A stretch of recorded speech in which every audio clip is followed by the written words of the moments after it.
Gracias, Pastora Verónica. Hermanos, Dios les bendiga en esta hora. Yo quiero aprovechar, ya que ustedes están de pie, para que leamos la porción de la palabra del Señor que nos ocupa en estos momentos. Si son tan amables de abrir sus Biblias en el Evangelio de Lucas, capítulo 4, para leer versos 18 y versos 19. Solo estos dos versos vamos a estar dando lectura, y creo con todo mi corazón que en ellos tenemos la verdad que nos va a orientar y que nos va a bendecir en esta hora.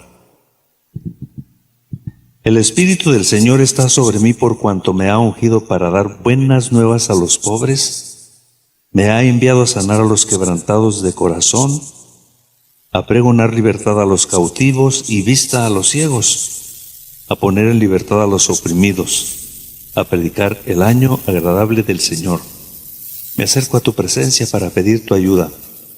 Pon tu Espíritu Santo en mi vida para que me dé la sabiduría, la exactitud para expresar tu palabra, y pon unción, Señor, también en mis labios. Que tu palabra traiga bendición a los que estamos aquí congregados. En el precioso nombre de Cristo Jesús. Amén. Pueden ocupar sus lugares, hermanos.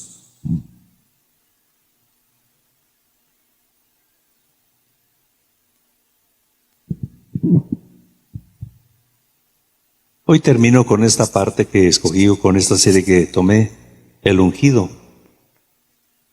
Fíjese que con el paso de los tiempos, todas las cosas van cambiando. También en el ámbito de la iglesia o de la fe, o de los conceptos de la fe también van cambiando.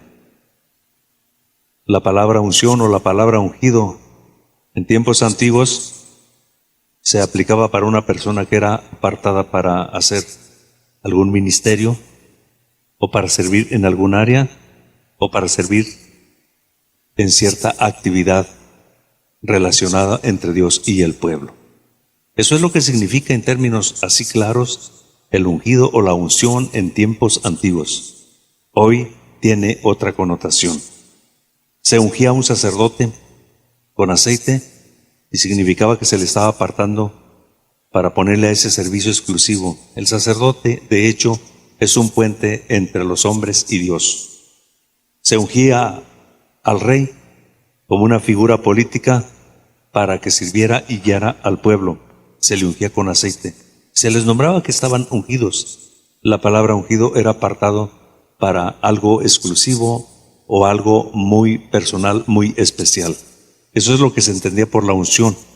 Los profetas, no obstante, eran ungidos a veces directamente por Dios y eran apartados para entregar el mensaje de parte de Dios al pueblo. Así es de que mientras el sacerdote era un puente entre el hombre y Dios, el profeta era un puente entre Dios y el hombre, porque Dios lo escogía para mandarle un mensaje muy especial a el pueblo. Hoy, cuando estamos hablando de el ungido, estamos hablando de nuestro Señor Jesucristo. Y estamos hablando de algo muy, muy especial. En nuestros días, cuando hablamos de unción o alguien que está muy ungido, estamos hablando de una persona que creemos que es muy consagrada, o también nos referimos a alguien que predica con mucha autoridad, con mucha puntualidad, y que lo que está comunicando y lo que está transmitiendo llega al cerebro, llega al alma de las personas, y que tiene mucha autoridad, mucha unción cuando está hablando. Pero también que suceden muchas cosas cuando está ministrando. A esa persona le nombramos que es una persona muy ungida.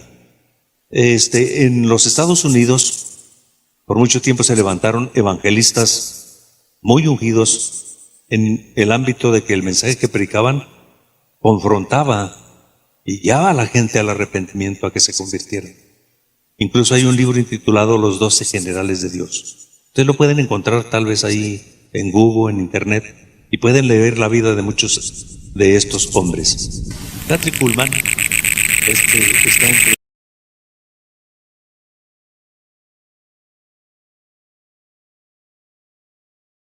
vida, usada de una forma muy poderosa por Dios. Porque cuando hablamos de la unción en nuestros días, es alguien que es usado poderosamente por Dios para que sucedan milagros, para que la gente sea tocada por la presencia del Señor. Algunos los usa para que sean bautizados con el Espíritu Santo, otros para que haya muchas sanidades. Y Kathryn Kuhlman, Dios le dijo que ella estaba escogida para ser una mujer muy ungida. Y que cuando ella se presentara en los auditorios, Dios le dijo, yo voy a hacer sanidades, yo voy a sanar. Entonces Kathryn Kuhlman, en uno de los eventos que tiene, después de que predica, cuando ella termine de predicar, les dice a todos los enfermos, quiero que todos los enfermos hagan una fila y empiecen a pasar, porque voy a orar y Dios los va a sanar. La sorpresa de Kathryn Kuhlman es que fueron muy pocos sanos. Entonces Kathryn Kuhlman, cuando llega a su momento en la privacidad con Dios, a orar con Dios, ella aclara esto con Dios, más bien le reclama a Dios. Le dice, tú me dijiste que me ibas a usar y que los enfermos iban a sanar. Entonces dice Kathryn Kuhlman en su libro, dice, sí, pero yo no te dije que los formaras.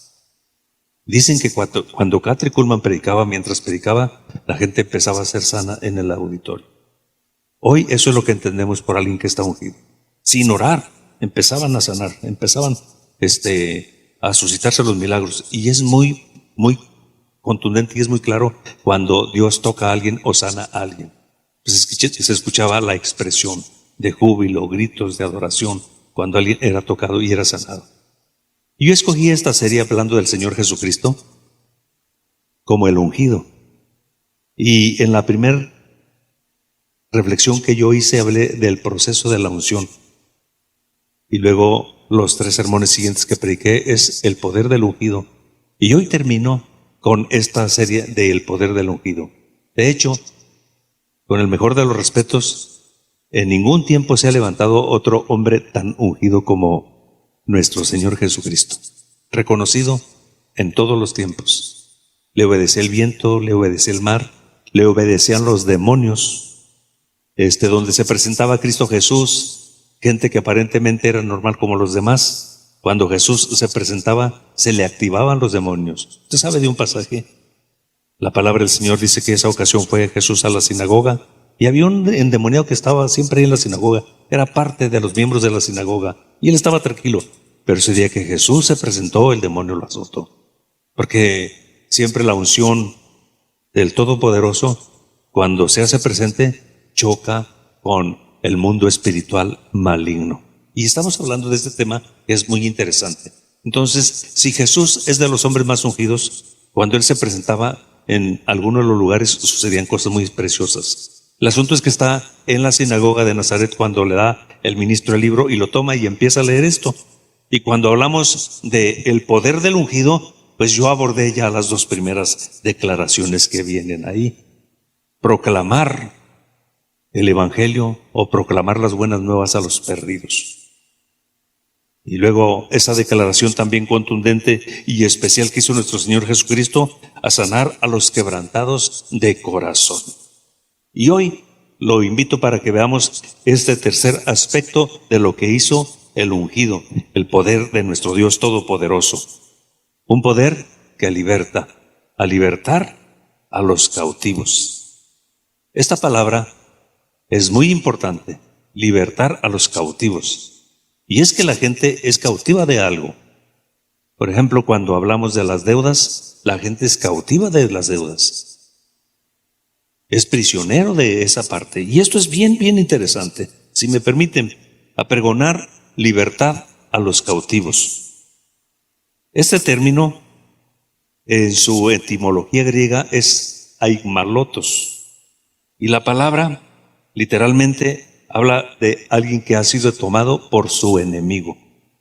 Particularmente habla de un preso de guerra. Habla de un prisionero por su pecado. Habla de alguien que es prisionero por Satanás, que está atado por Satanás, que está oprimido por Satanás. Y esto es muy interesante, esa declaración, por cuanto me ha ungido para pregonar libertad a los cautivos. Esta palabra bendita de Dios tiene un poder extraordinario. Cuando se predica esta palabra y alguien escucha la palabra de Dios predicada, suceden cosas maravillosas, porque este es el libro de Dios. Ya cuando la gente escucha la palabra del Señor, fíjese lo que dice la Biblia: y conoceréis la verdad, y la verdad os hará libres. Quiere decir que mientras uno no viene a Dios, está atado a muchos compromisos, a muchos vínculos, a muchas cosas. Y entonces el Señor Jesús dice: yo he venido a libertar a los cautivos. Cautivo es un prisionero, prisionero de guerra, pero prisionero del pecado, prisionero por Satanás. Hay un lindero que marca, es el referente que marca lo maligno y lo benigno, el terreno del diablo y el terreno de Dios. Y cuando Cristo Jesús aparece, vino para hacer libres a los que estaban cautivos. O sea, tomarlos del terreno de Satanás y pasar el dinero y pasarlos al terreno de Dios. A eso vino. Y esto es infinitamente extraordinario. La facultad la tiene nuestro Señor Jesucristo. En realidad, nosotros como predicadores y ustedes como iglesia, cuando vamos y evangelizamos, todo lo que hacemos es anunciar lo que contiene la palabra de Dios, y el que hace la obra es Dios. Debo de ser muy franco, no somos nosotros, es Dios. Es el efecto que tiene la palabra de Dios y que tiene el poder de nuestro Señor Jesucristo.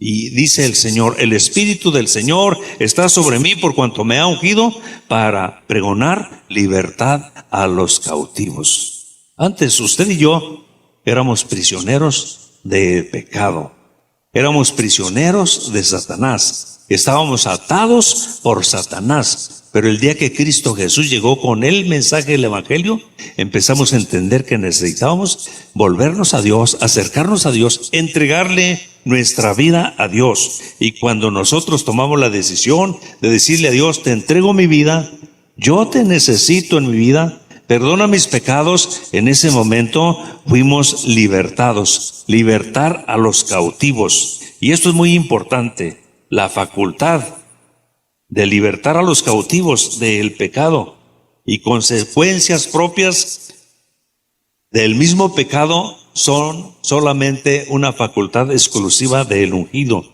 de nuestro Señor Jesucristo. Y el apóstol San Juan lo apuntala bien en Juan capítulo 8, el verso 36, dice: así que si Cristo os libertare, seréis verdaderamente libres, libres del pecado.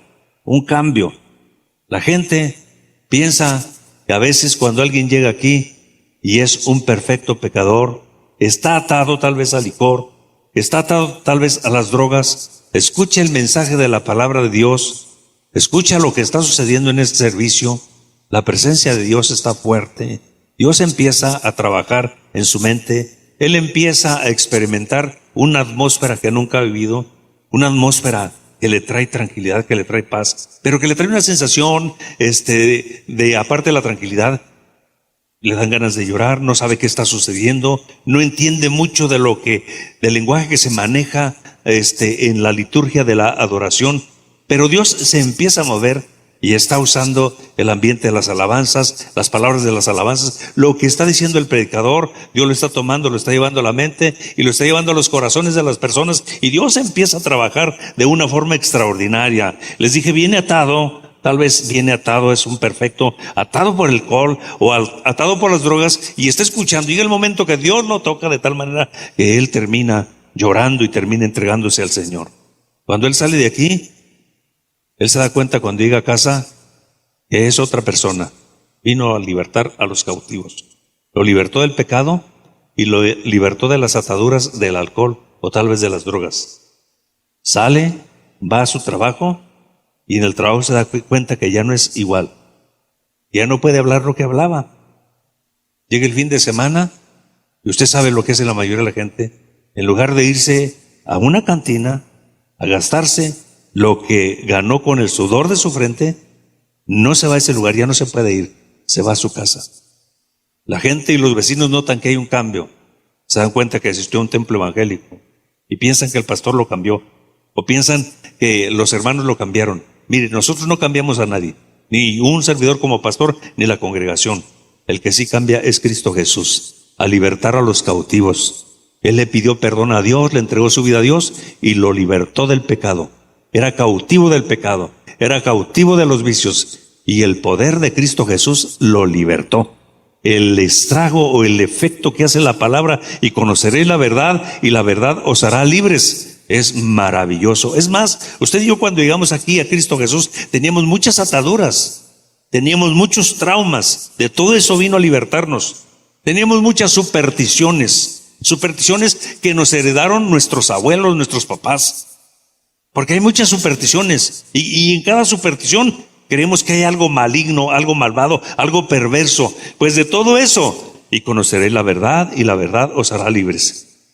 Así que si Cristo os libertare, seréis verdaderamente libres. Y Jesucristo dijo: el poder del Espíritu está sobre mí por cuanto me ha ungido para libertar a los cautivos. Un día usted y yo estábamos en los terrenos de Satanás.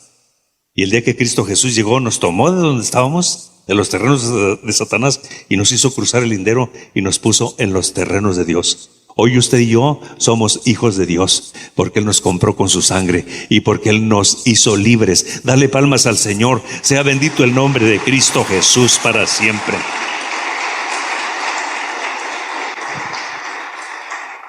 Y aún va más allá, tan práctico y tan literal, pero también tan práctico y tan espiritual.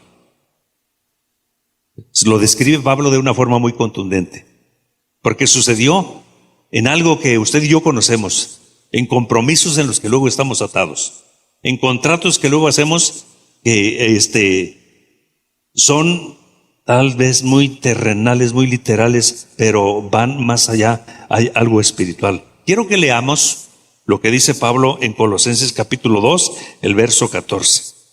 Es un pasaje muy interesante. Cuando nos libertó sucedió esto, anulando el acta de los decretos que había contra nosotros, que nos era contraria, quitándola de en medio y clavándola en la cruz. Y despojando a los principados y a las potestades, los exhibió públicamente, triunfando sobre ellos en la cruz. El acta, anulando el acta, literalmente era un documento que se hacía de forma manuscrita, donde se contraía un compromiso, donde se cerraba un compromiso, donde se hacía un trueque, pero quedaba comprometido la persona. Entonces, cuando el Señor aparece, dice, esa clase de actas, esa clase de compromisos quedan anuladas, pero lo lleva al terreno espiritual, al terreno del pecado. El día que nos arrepentimos, fue anulada esa acta, que nos tenía comprometidos. Esa acta se hacía de una forma manuscrita cuando se hacía un contrato, cuando se hacía un convenio. Y ahí estaba ese documento que probaba que esa persona le debía X cantidad o le debía parte de su vida o parte de su propiedad a esa persona. Entonces había un acta que estaba ahí, un acta que ratificaba que él le pertenecía o que parte de lo que él tenía le pertenecía. Y exactamente, cuando usted y yo estábamos en nuestros delitos y pecados, había un acta donde decía que le pertenecíamos al diablo. Pero cuando Cristo Jesús vino, Jesús dijo, el Espíritu del Señor está sobre mí por cuanto me ha ungido para libertar.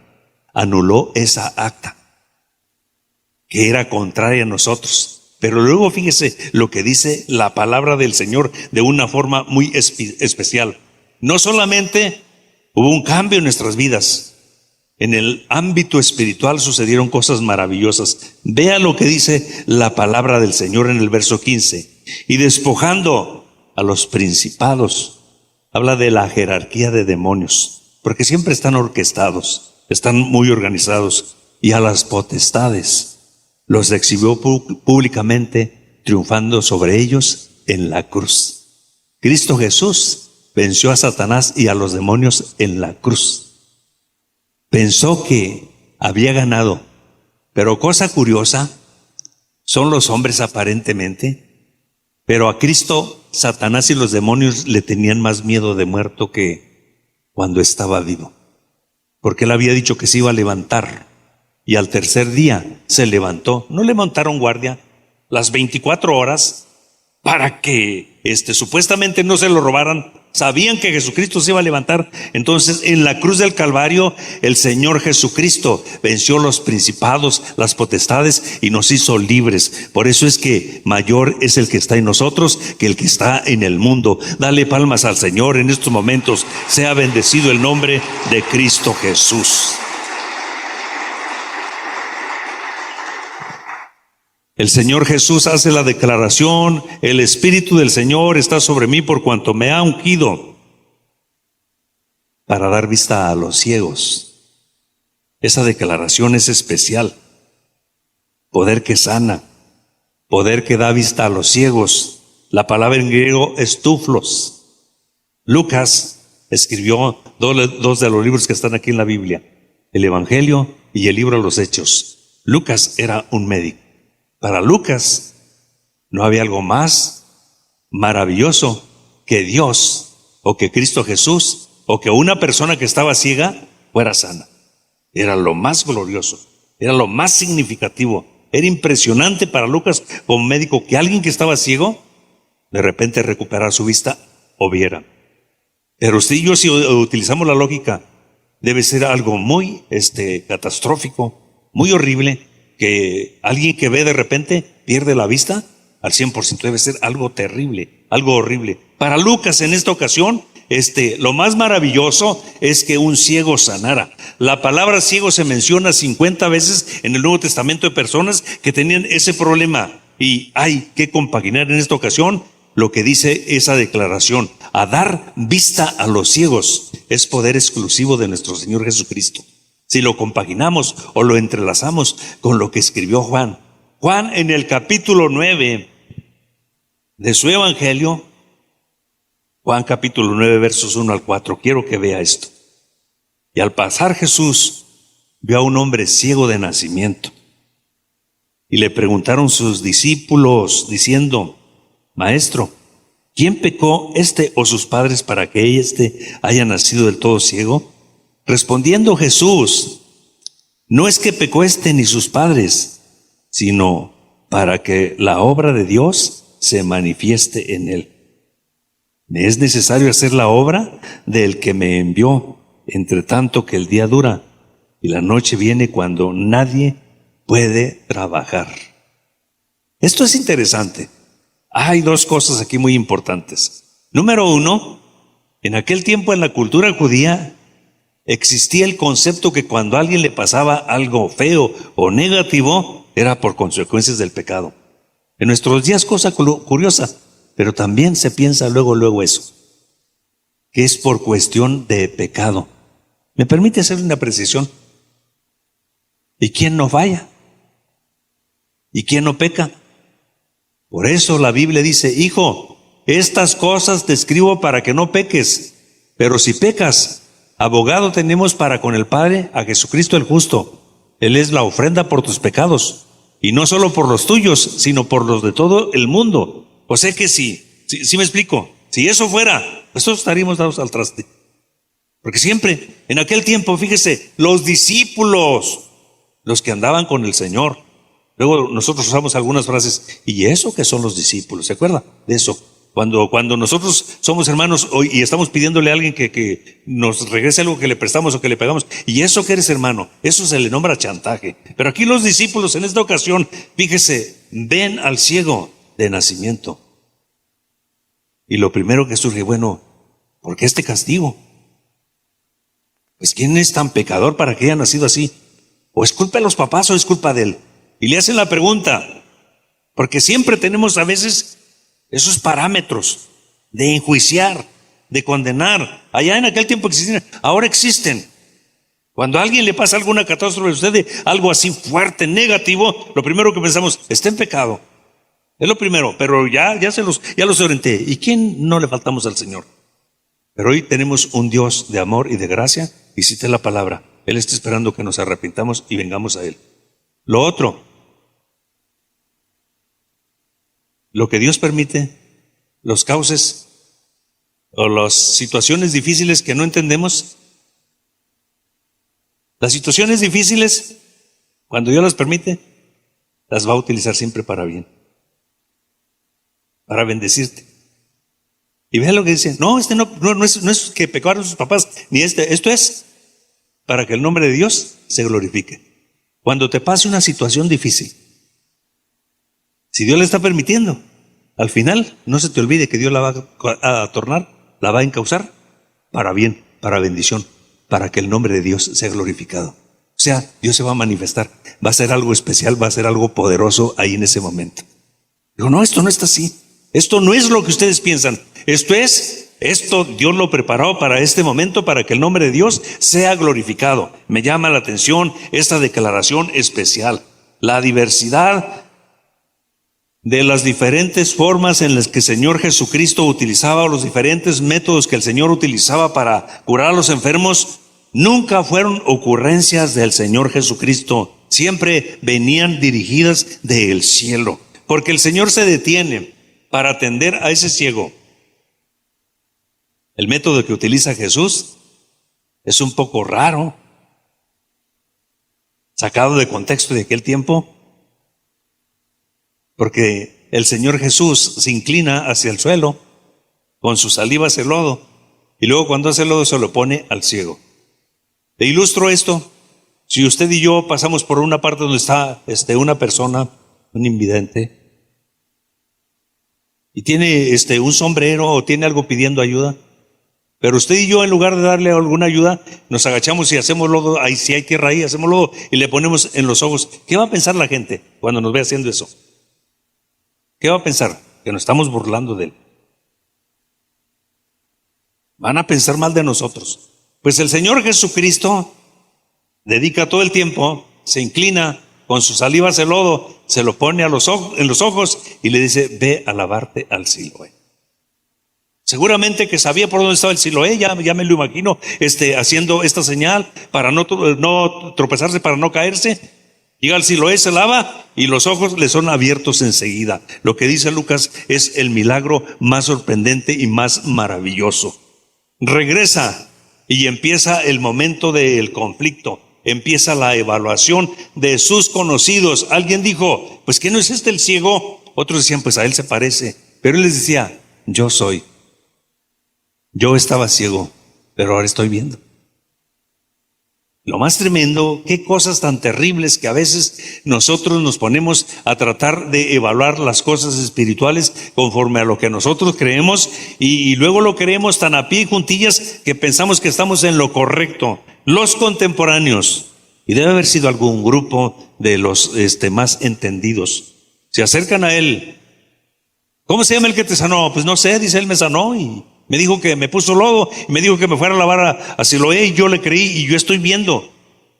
No lo conozco, no sé, no lo vi, ahora estoy viendo, pero no lo vi. Pues el que te sanó es pecador. Y le responde el ciego, dice: miren, si es pecador, yo no lo sé.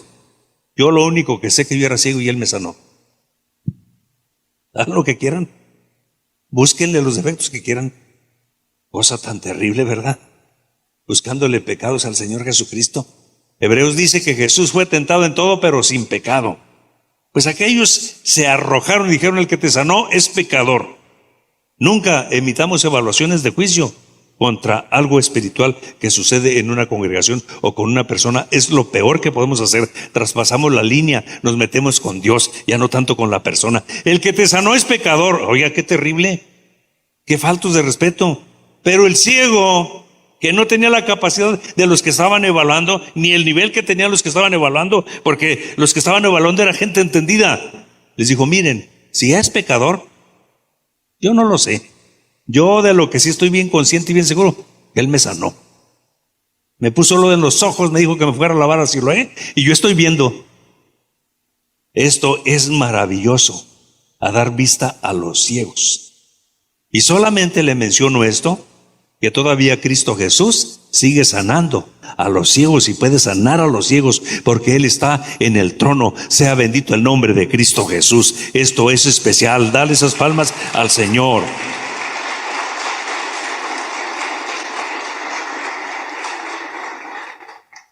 El Espíritu del Señor está sobre mí por cuanto me ha ungido para poner en libertad a los oprimidos. Oprimidos es estar atado. Y hay dos ámbitos en el que las personas pueden ser oprimidos. Por uno semejante a nosotros, que tal vez es el patrón que nos contrató para trabajar, o por una autoridad política que oprime al pueblo. Todo eso es opresión.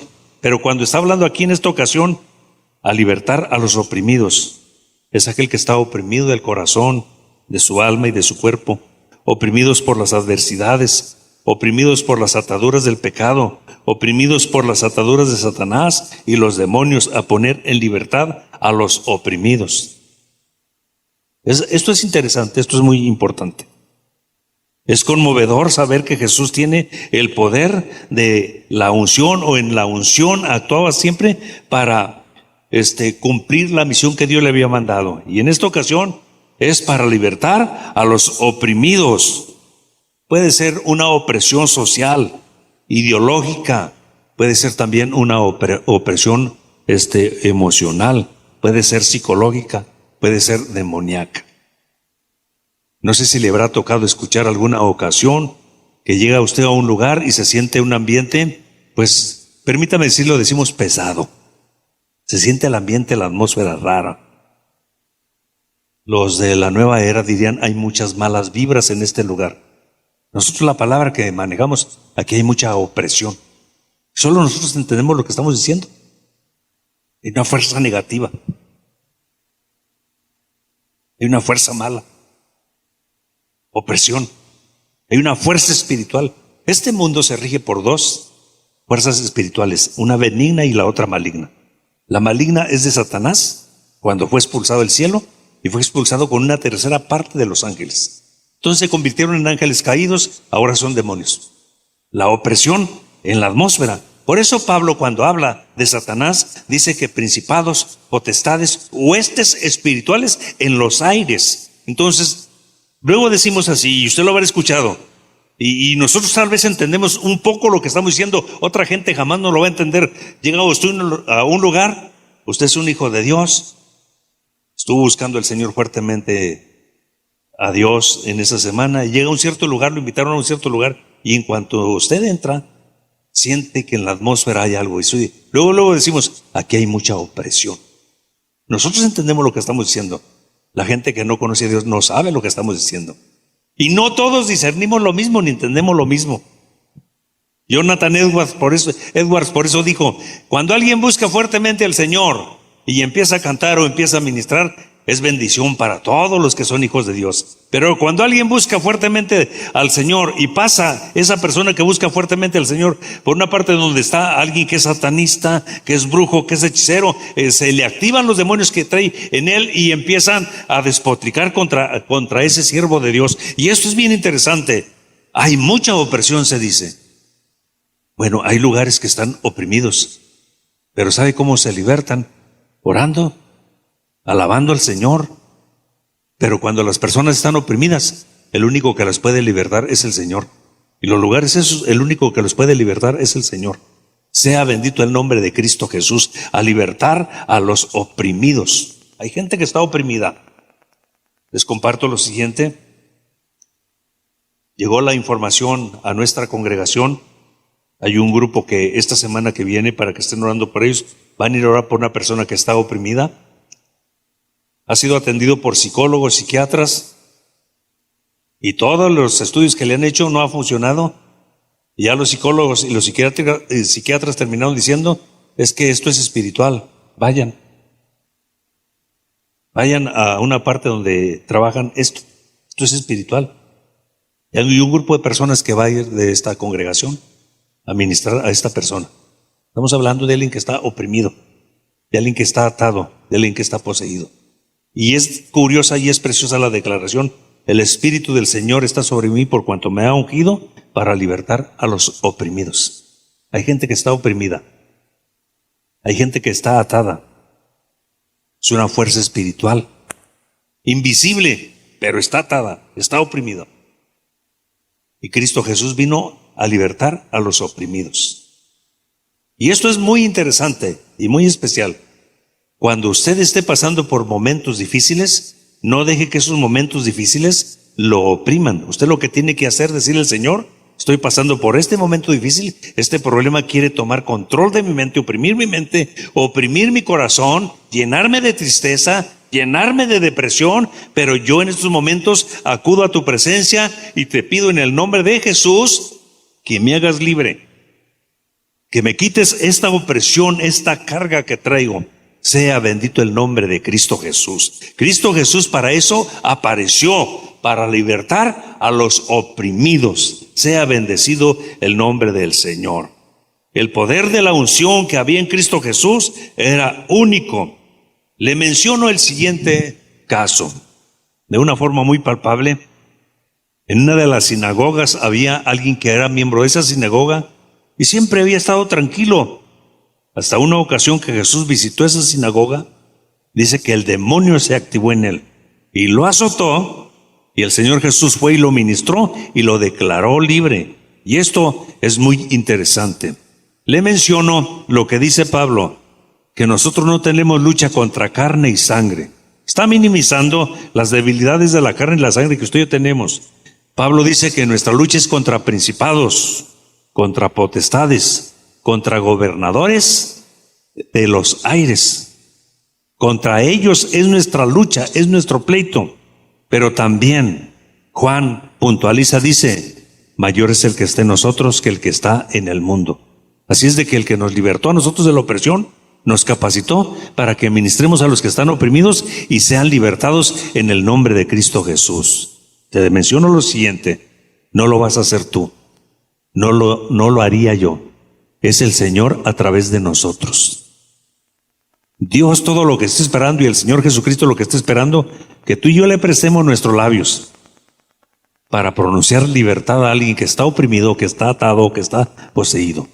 Dios todo lo que está esperando, Cristo todo lo que está esperando, que nosotros le prestemos las manos para que las impongamos sobre los que están oprimidos, sobre los que están atados, y que ellos sean libertados. Sea bendito el nombre de Cristo Jesús. En el caso de Pedro, dice que Pedro tenía una unción tan fuerte que sacaban los enfermos de diferentes enfermedades a las calles, para que cuando Pedro pasara, tan solo con la sombra de Pedro, usted sabe que cuando está el sol en cierta posición, el cuerpo de uno pues hace una sombra. Y ellos buscaban la posición del sol y buscaban, para este lado está la sombra, para que al solo pasar la sombra de Pedro, los enfermos fueran sanos, y eran sanos. Pero me llama la atención, dice que llevaban poseídos. Y Pedro no se detenía a decirle en el nombre de Jesús al fuera. Pasaba la sombra de Pedro y de las enfermedades que tuvieran, quedaban sanos. Pasaba la sombra de Pedro y aunque estuvieran poseídos, eran libertados. Y así lo dice la palabra del Señor. Creo que a usted y a un servidor lo que nos hace falta es entender la declaración que hizo Cristo Jesús. El Espíritu del Señor está sobre mí por cuanto me ha ungido para libertar a los oprimidos. Si tú y yo le servimos al que vino a libertar a los oprimidos, Él nos puede usar para que los oprimidos sean libres en el nombre de Cristo Jesús. Y no lo vas a hacer tú, lo va a hacer Dios a través de ti. Bendito el Señor para siempre. Qué maravilloso es esto. Esa es la declaración, esa es la promesa que tenemos. Nosotros somos capacitados para ello. Sobre los enfermos pondréis las manos y sanarán, es lo que dice la palabra. Lucas dice de una forma muy contundente, he aquí yo te doy poder de pisar serpientes y demonios, y sobre toda fuerza del mal, y nada te dañará. Tenemos ese poder, tenemos esa unción para predicar la libertad a los oprimidos y que ellos sean libres en el nombre de Cristo Jesús. Sea bendecido el nombre del Señor. El Espíritu del Señor está sobre mí por cuanto me ha ungido. Termino con esto, es el último punto. A predicar el año agradable del Señor. Esta idea está retomada de un pensamiento, de un concepto del Antiguo Testamento. El año del jubileo. El año del jubileo se celebraba cada 50 años. La palabra en hebreo para jubileo es yobel y significa trompeta. Y se hacía una fiesta grandísima por 9 días y el último día era el día de la expiación. ¿Y por qué dice el Señor el año agradable del Señor? Porque en el año del jubileo, quien había vendido su tierra, ese año se le regresaba. Quien había hipotecado su casa, ese año se les regresaba. Como en aquel tiempo se usaban mucho los esclavos eran sueltos libres. Si el esclavo había llegado soltero y en la casa de su amo se le había dado esposa, Él tenía libertad de irse, pero se tenía que quedar la esposa y los hijos. Pero había patrones que eran muy buenos, o dueños que eran muy accesibles y eran de bendición para todos los esclavos que tenían. Había esclavos que decían: es que yo no me quiero ir, aquí me va bien, me tratas bien, yo te soy de bendición, yo aporto trabajo y tú me eres de bendición con la economía, yo no me quiero ir. Entonces le horadaban la oreja. Pero en el año del jubileo, todas estas concesiones se daban. Mire, vamos a leer la palabra del Señor, si le parece. Por eso dice: el año agradable del Señor. Libro de Levíticos, el capítulo 25, el verso 23. Este es un pasaje muy importante que habla de lo que sucedía y lo que se hacía en el año del jubileo. La tierra no se venderá a perpetuidad, porque la tierra mía es. Pues vosotros forasteros y extranjeros sois para conmigo. Esto es interesantísimo, me llama la atención esto, Dice: la tierra no es tuya. No te adueñes, solamente te la estoy prestando. No la puedes vender a perpetuidad.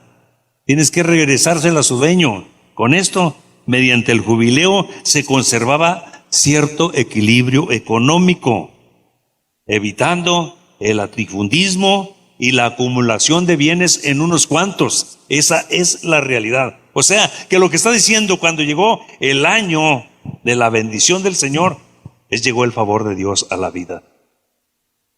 Llegó la bendición de Dios a tu vida, el año de bendición, a pregonar el año agradable. Llegó el año de bendición. Mire, yo, aunque nací en un hogar cristiano, cuando entré a la adolescencia dejé de ir al templo. Cristo Jesús no había llegado a mi corazón. Recuerdo bien que a los 15 años regresé al templo porque había una campaña. Y en ese año del 1972, a mí Dios me alcanzó, me salvó. Le entregué mi vida a Dios. Recuerdo bien el año. Ese año llegó el año de bendición para mi vida. Y los que estamos aquí, a cada quien, algunos en el templo, algunos en algún otro lugar, pero llegó el momento que el mensaje del cielo llegó para tu vida. El año agradable del Señor llegó para tu vida. El año de bendición de Dios llegó para tu vida. ¿Entendiste el mensaje de la palabra de Dios? ¿Le diste oportunidad al mensaje de la palabra de Dios en tu mente y en tu corazón? ¿Recibiste a Jesús en tu corazón? Y ese fue el año de bendición para tu vida. El año del jubileo. Es cuando se te devuelve todo. Es cuando empiezas verdaderamente a vivir. Es cuando Pablo dice: el que está en Cristo, nueva criatura es. Un año de bendición, un año de bondad, un cambio. Y un cambio que nadie lo puede discutir. Una bendición, el año de bendición. A predicar el año agradable del Señor. Ese año de bendición es irrefutable. Nadie te lo puede refutar. Ni el más grande escéptico o el más agudo escéptico te lo puede refutar, porque es algo tan grande que Dios hizo en tu mente, que Dios hizo en tu corazón. Y llegó el año agradable de la bendición del cielo para tu vida, de las bondades del cielo para ti. Y esa es una realidad que nadie te la puede quitar. El año agradable de bendición. Recuérdate cuándo fuiste salvo. ¿Cuándo fue ese año agradable en el que fuiste salvo? Casi la mayoría no recordamos cuándo hubo un cambio en nuestra vida. Cuando el Creador hizo contacto con nosotros como sus criaturas y nos trajo el año de bendición. Cuando se abrió una puerta o una ventana en el cielo y accesamos a la presencia del Señor. Cuando se abrió una ventana en el cielo y descendió la presencia y se derramó la bendición de Dios sobre nuestras vidas. Y todos, ese momento que Dios tocó nuestras vidas fue un momento exclusivo. Todos derramamos lágrimas, pero todos nos levantamos de ese altar en ese momento, o cuando salimos de ese momento, si no pasamos y nos arrodillamos, todos nos levantamos y regresamos diferentes a la casa. El año de bendición, a proclamar el año de la benevolencia, el año de la bendición del Señor. Sea bendito el nombre de Cristo Jesús. ¿Quieren estar de pie en estos momentos?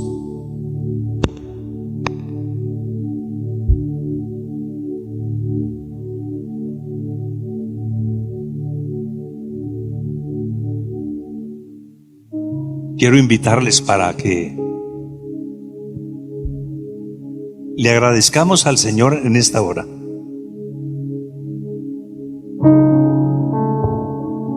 Estos últimos años han sido muy complejos y muy difíciles para toda la humanidad, para todo el mundo.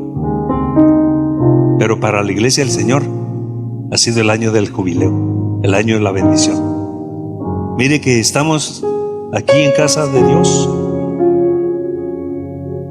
Dios guardó nuestras vidas. Casi la mayoría de los que estamos aquí en diferentes etapas, pues nos contagiamos del COVID. A Dios le plujo dejarnos todavía el año de la bendición del Señor. ¿Estamos bien? Se trastocaron las economías, pero a usted y a mí no nos ha faltado. Hemos seguido nuestro mismo ritmo de vida o nuestro mismo tren de vida. Evalúe eso. ¿Usted cree que eso vale la pena darle gracias al Señor o no? Claro, es el año de la bendición. Hay muchas personas que se trastocaron negocios. Hay muchas personas que la vida económicamente no es igual para muchos de ellos. Nosotros estamos igual. Revise y verá que estamos igual que antes del 18. Estamos viviendo igual. ¿No vale la pena agradecerle y adorarle al Señor por ello? Claro. Es el año de la bendición, el año de la bondad, el año del jubileo. Dios nos guardó y nos cuidó en este momento, en esta situación tan crítica. Guardó nuestra salud y ha guardado nuestras economías. Pero lo más glorioso, nos guarda en sus caminos, nos sostiene en sus caminos. ¿Quiere cerrar sus ojos? Te damos gracias, Señor. ¿Cómo no adorarte? Fue un tiempo muy difícil. Le hicieron tanta publicidad.